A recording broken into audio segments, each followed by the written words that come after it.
பிரியமானவர்களே, இயேசு கிறிஸ்துவின் நாமத்தில் நான் உங்களை வாழ்த்துகிறேன். ஒரு புதிய மாதத்தின் முதல் நாளுக்குள்ளே நாம் வந்திருக்கிறோம். நமக்கு முன்பாக ஒரு மாதம் இருக்கிறது. இந்த மாதம் முழுவதும் நம்முடைய வாழ்க்கையில ஆண்டவர் எப்படி நடத்துவார், கடந்த காலத்துல நம்ம எதிர்பார்த்த நன்மைகள் இந்த மாதத்திலேயாவது நிறைவேறுமா என்று ஒரு எதிர்பார்ப்பு நம்முடைய உள்ளத்திலே காணப்படும். இல்லை, ஒரு புது மாசம் வந்த உடனே ஆண்டவர் நமக்கு என்ன ஆசீர்வாதம் வைத்திருக்கிறார், என்ன வாக்கு வைத்திருக்கிறார் என்ற எதிர்பார்ப்பு உள்ளத்திலே காணப்படும். ஆண்டவர் உங்களுக்கு ஒரு அற்புதமான வாக்கு கொடுக்கிறார். என்ன வாக்கு கொடுக்கிறார் தெரியுமா?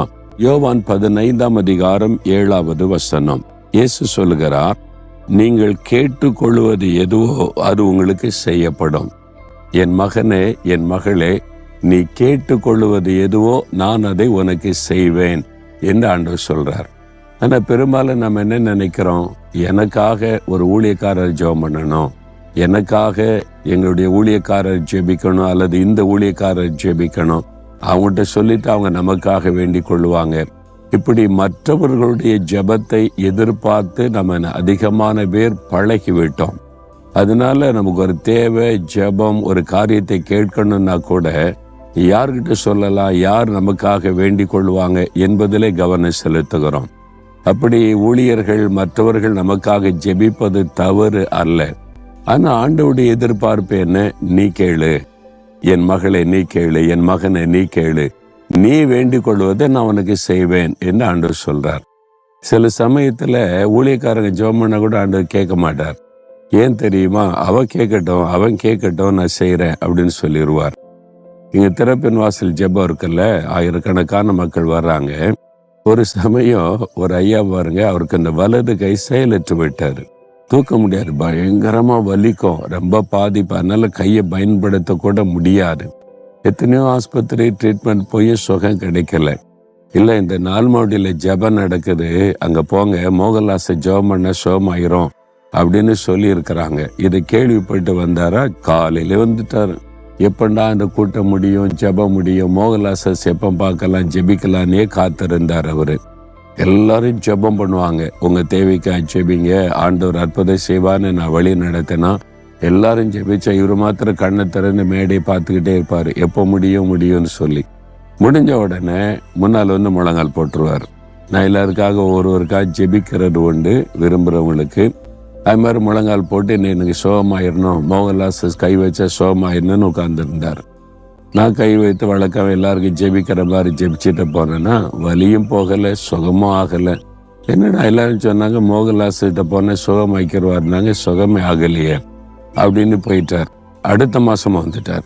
சரி, இந்த 2வது மாசம் போய் பார்க்கலாம் அப்படின்னு சொல்லி அடுத்த மாசம் வந்து நீங்க ஜெபம் பண்ணுங்க, நீங்க கேளுங்க அப்படின்னு நான் ஜெபத்துல நடத்தினா இவர் ஜெபம் பண்ண மாட்டார். இவர் எல்லாரையும் பார்த்துக்கிட்டே இருப்பாரு, ஜெபம் எப்போ முடியும்னு காத்திருப்பாரு.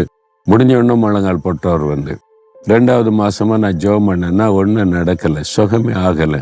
என்னடா இது, எல்லாரும் சொன்னாங்க மோகன்லாஸ் சிஸ்டர் போன சுகமாக்கிடுவாருன்னாங்க, சுகமே ஆகலையேன்ட்டு போயிட்டார். ஆனா அவரு சோர்ந்து போகாம 3வது மாசம் வந்துட்டார். 3வது மாசம் உட்காந்து எப்பண்டா ஜெபம் முடியும்னு காத்திருந்தார். அந்த கடைசி ஜெப நேரத்துல நான் சொல்லுவேன், நீங்க ஜெபம் பண்ணுங்க, கூப்பிடுங்க, இயேசு அற்புதம் செய்வார் என்று. எல்லாரும் ஜெபிச்சுக்கிட்டே இருக்கிறாங்க. இவர் கண்ணை திறந்து பார்த்துக்கிட்டே இருந்தாரா. சரி, 2 மாசமா மோகன்லாஸ் சுகமாக்கிடுவான்னு பார்த்தா நடக்கல. எல்லாரும் ஜெபிக்கிறாங்க, நம்மளும் கூப்பிட்டு பார்க்கலாமான்னு, இயேசுவே என்னை சுகமாக்குங்க அப்படின்னு கூப்பிட்டார். அவ்வளவுதான். இவன் எப்போ கூப்பிடுவான், இவனுக்கு அற்புதம் செய்யலான்னு இயேசு பார்த்துக்கிட்டே இருந்தாரா. உடனே தொட்டுட்டார், உடனே சுகமாயிற்று. அவ்வளவுதான். கையில இருந்து வலி போயிட்டு ஒயிட்டு பார்க்கிறார், அசைச்சு பார்க்கிறார், நல்லாயிட்டா, எப்படி எனக்கு அற்புத சுகம்னு சொல்லி மேடைக்கு ஓடி வந்துட்டாரு. வந்து மேடையில சொல்றாரு, இந்த மோகன்லாஸ் சுகமாக்குவான்னு வந்து எனக்கு சுகம் கிடைக்கல, இயேசுவை கூப்பிட்டேன்னா சுகமாயிட்டுன்னு சொன்னார். அதான் எனக்கு சந்தோஷம். இதுதான் வேதம் சொல்லுகிற காரியம். ஆண்டவர் என்ன சொல்றாரு? நீ யாரையும் எதிர்பார்க்காத, நீ கேளு, நான் உனக்கு செய்யறதுக்கு ரெடியா இருக்கிறேன்ல. அப்ப அந்த வசனத்துல சொல்றாரு, நீங்கள் கேட்டுக்கொள்வது எதுவும் உங்களுக்கு அருளப்படும். அப்ப நீங்க கேளுங்க. இயேசு உங்க பக்கத்துல தானே இருக்கிறாரு.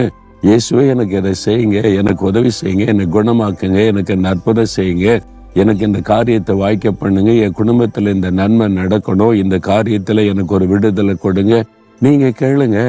என்ன உங்களுக்காக சிலுவையில மரித்தார்ல, உங்களுக்காக சிலுவை சுமந்தார்ல, உங்களுக்காக வாரடிப்பட்டார்ல, உங்களுக்காக சிலுவையில தன்னையே பலியா கொடுத்தார்ல. அப்போ அவர் உங்க மேல எவ்வளவு அன்பு வைத்திருக்கிறாரு. என் பிள்ளை கூப்பிடட்டும், அற்புதம் செய்யறேன்னு காத்திருக்கிறார்ல. ஏன் நீங்க கூப்பிடக்கூடாது? இன்னைக்கு கூப்பிடுங்க.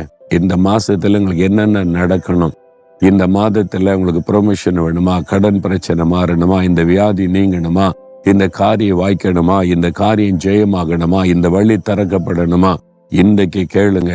இந்த வசனத்தின்படி நீங்க சொல்லி இருக்கிறீங்க, நான் கேட்கிறேன், எனக்கு நீங்க செய்யுங்க அப்படின்னு நீங்க ஜெபிச்சு பாருங்களா. இயேசு கிறிஸ்து அற்புதம் செய்வார். ஜெபிக்கிறீங்களா? அப்படியே கண்களை மூடி உங்களுடைய இருதயத்துல கை வைத்து, இயேசுவே, நீங்க சொன்ன உங்களுடைய வாக்குத்தத்தத்தின்படி நான் கேட்கிறேன். நீ கேளு, நான் செய்வேன்னு எனக்கு சொல்லி இருக்கிறீங்க. எனக்கு இந்த நன்மை வேணும், எனக்கு இந்த அற்புதம் நடக்கணும். என்னுடைய குடும்பத்துல, என் வாழ்க்கையில, இந்த மாதத்துக்குள்ள இந்த காரியத்துல எனக்கு ஒரு அற்புதம் நடக்கணும். நான் இயேசு கிறிஸ்துவின் நாமத்தில் கேட்கிறேன், நான் விசுவாசிக்கிறேன், நான் பெற்றுக்கொள்வேன். இயேசு கிறிஸ்துவின் நாமத்தில் ஆமென்.